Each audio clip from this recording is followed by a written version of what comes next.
Hey, you wanna play a Disney game that can't be beat? Then all you gotta do is play the freaking Lion King. Get your ass in line, start to waste your time. All you gonna do is freaking die. Punch into the beat. Nope, nope, nope. Logs you never beat. Nope, nope, nope. Gorillas gonna cheat. Nope, nope. You lost every continue.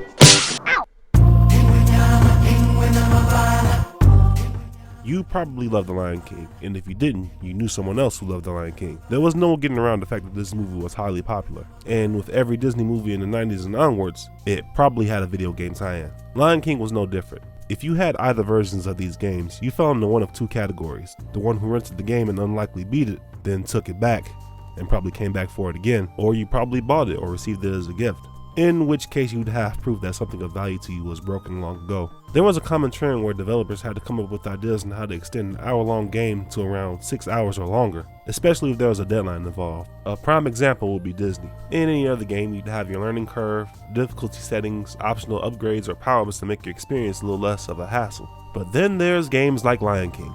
A little lore: this game is bullshit, mainly because it was purposely made to absolutely destroy your spirit. The developers need to actually sell their title and expand the replay value, so they hired Satan and made sure in all hell that this game would keep you on your toes. I picked my poison, so I'm covering the SNES version. Assuming you've seen The Lion King, you should be familiar with the premise and story, and you gotta admit, it's a pretty faithful looking adaptation. A lot of the movements, animations, and overall style of the game was intended to have the flow of what you've seen from the film, and while it's by no means perfect, at that point in the 90s, it was a really impressive feat. However, I would like to point out a few key differences here.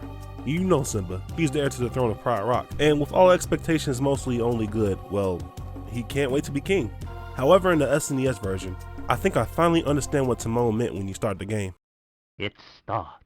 Simba goes out to murder a bunch of animals, exploding bugs. A hyena? This little dude is hardcore. I have to admit, they do a really convincing job easing you in. The first level isn't so bad. None of the enemies you face don't sprawl out and attack you yet, and they follow basic movement patterns, so it gives you room to get comfortable with the simple controls and platforming. You can roar to stun enemies or create an opening window to bounce on enemies that otherwise can't be jumped on. Simple enough, right? Well, guess what? While you were too busy having fun with the game, chances are you've already had your first death at level 2. Yeah, I finally remember the time where Simba repeatedly died during his musical number. Yeah, it's minigames too. Here, take this one for example. Yeah! I can probably vouch for the majority who might have quit after several attempts. This level is made specifically for you to fail. The giraffes aren't so bad, but you could easily screw your distance if you get careless and don't build enough momentum to clear the jump. And the monkeys aren't too bad at first. But for some reason, this specific section makes or breaks you. There's a small window of opportunity to make it over the double jump, because if you don't do it perfectly, even if you try to double jump over a spot that needs no jump, this game is just like, no. Also, the first time I didn't see that pink baby rhino.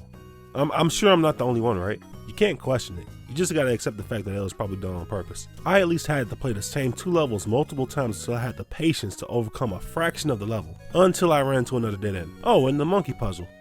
Turns out it was really hard. Continues are a thing in this game, but you already know the rules. If you die and lose all your continues, you have to do it all over again. And then once you reach back to said point, you'd have to get past these fast swinging tails. I mean, look at how fast these things are going. Imagine if you played Donkey Kong and the vines were swinging this fast. Also failed to mention there's a small window of opportunity in which Simba can actually miss his jumps. One of the rare instances where I've completely given up. Until now. This year, I finally managed to beat level 2.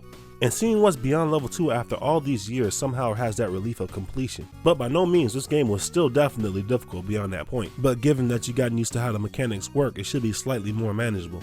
Huh, it feels nice. I'm actually having fun. The king. I'm taking a break. Alright, let's get it. The Hakuna Matata level. Yeah, I think I finally remember Simba getting viciously attacked by frogs and spiders during his musical number. Why are all the cheerful songs the most difficult levels? The enemies move at these breakneck speeds, and I could often eat damage before hoping I could avoid certain enemies altogether.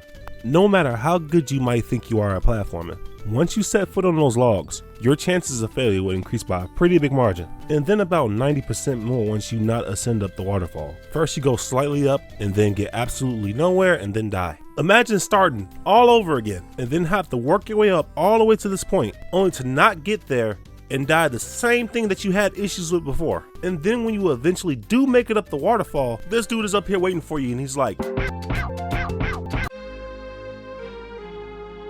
Hakuna Matata. There is absolutely nothing more disheartening than having to start all over again. But today is different.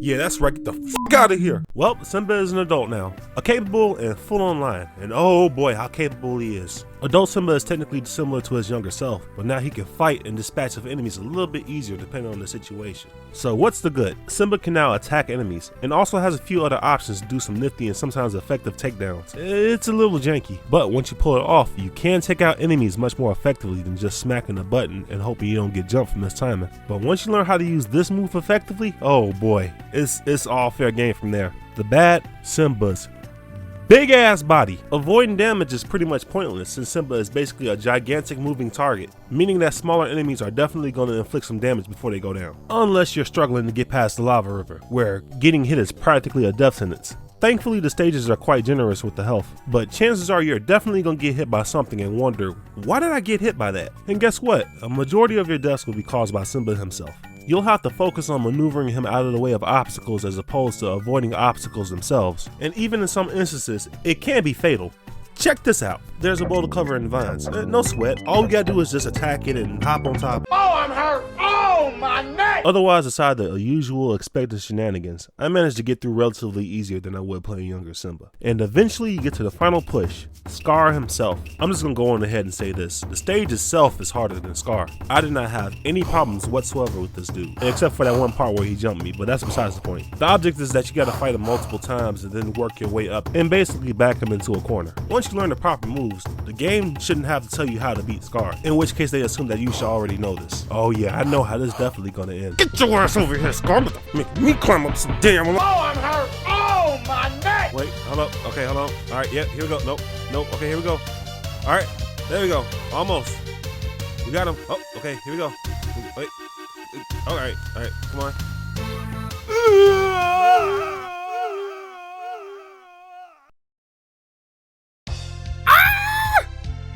It's over! Oh my god. I will never fucking play this game again. I did it. It's odd. As much as Lion King frustrated me to no end, I still managed to find some sort of enjoyment out of it. While it was an infuriating experience, at the end of the day, this game was pretty dang fun. It's not often you see many developers be passionate about capturing the feel and magnificence of the source material, despite the odds given to them. And while the tracks themselves aren't all that remarkable, chiptune versions of popular Disney songs is always going to be a blast to listen to. It took me years, but I finally did it. And can you feel the love tonight? Wait, hold on. This game has a difficulty level? It starts.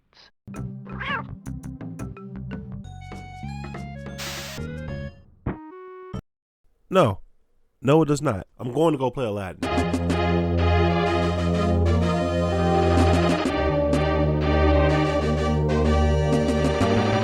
They really should get Capcom to start making Disney games again. I'm just saying.